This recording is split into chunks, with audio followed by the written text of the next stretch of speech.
Based on dihybrid cross law of independent assortment आज हम पढ़ने वाले हैं।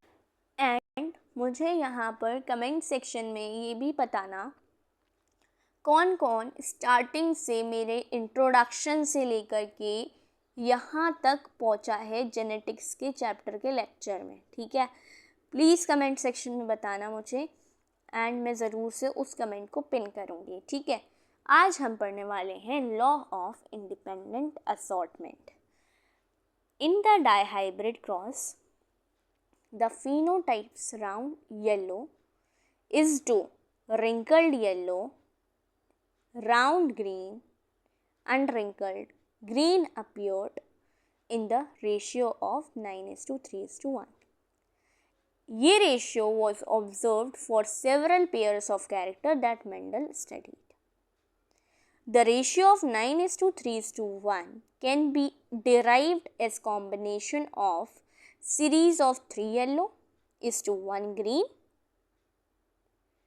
3 round and 1 wrinkled. This derivation can be written as follows. इस derivation को आप कैसे लिख सकते हो? 3 round थे, है ना, 1 wrinkled था, 3:1 का रेशियो ये हो गया, 3 round 1 wrinkled, 3 yellow 1 green, 9 round हो गए, है ना, yellow 3, yellow 3 round, green 1 wrinkled green.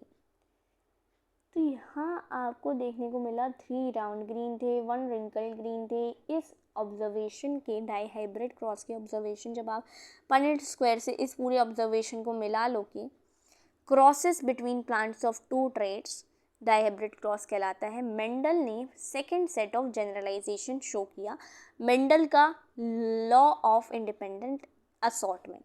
ये क्या कहता है ये लॉ? दिस लॉ स्टेट्स दैट जब 2 pair of traits are combined in a hybrid, segregation of one pair of the character is independent of the other pair of character. Independent assortment ये बोलता है कि जब आप डाई हाइब्रिड क्रॉस कराते हो उस केस में एक चीज़ जो है दूसरे से इंडिपेंडेंट होगी और सेग्रीगेशन जो सेपरेशन है एक पेयर का दूसरे पेयर से वो इंडिपेंडेंट होगा। Punnett square can be effectively used to understand independent segregation of the 2 pairs of genes during meiosis. जब आपने F1 करा तो आपको ये मिला, सही बात है, करा था, लास्ट लेक्चर में किया था, पूरा प्रॉपर यही रिजल्ट हमको मिला था, सही बात है। कंसिडर करो segregation 1 pair of genes capital R small R, 50% chances हैं कि कैपिटल आर आ जाए, 50% चांसेस है स्मॉल आर आ जाए। ये शुरू के लेक्चर्स से मैं रिपीट करती आ रही हूँ कि 50% chances of this to occur, 50% chances to this to अकर।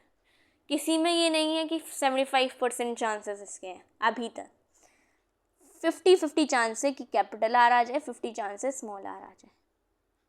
ऐसे ही 50% चांसेस है कैपिटल वाई आ जाए, 50% चांसेस है स्मॉल वाई आ जाए। इसका मतलब ये इंडिपेंडेंट है, किसी चीज़ से भी डिपेंड नहीं कर रहा है। Similarly 50% of the capital R bearing gametes has Y, capital Y और हो सकता है स्मॉल वाई, 50% इसके आ जाए स्मॉल वाई के। Thus there are 4 genotypes of gametes, 4 types of pollen and 4 types of egg can be possible, है ना, each with a frequency of 25%। इसकी 25% ही क्या आएगा आंसर? 100%। तो मतलब 25% इसका, 25% इसका, 25% इसका, इन चारों का 25% क्या है? चांसेस है टू अकर।